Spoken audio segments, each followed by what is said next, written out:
ऐसे 5 लफ्ज़ लिखो जिनका आखिरी हुर्फ काफ हो।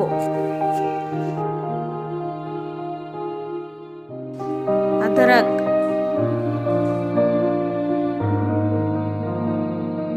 नोक,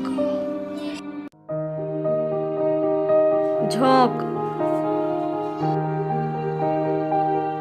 रोक,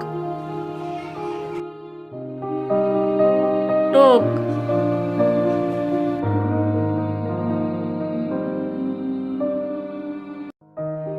ऐसे 5 लफ्ज़ लिखो जिनका दूसरा हुर्फ नून हो।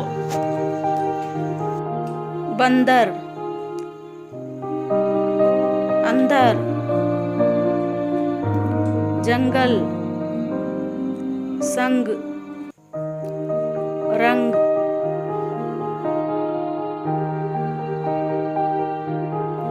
ऐसे 3 लफ्ज़ लिखो जिनका पहला हुर्फ मीम हो।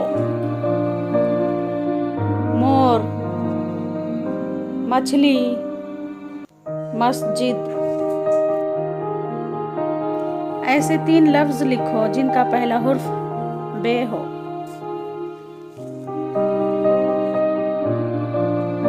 बतख, बंदर, बाघ।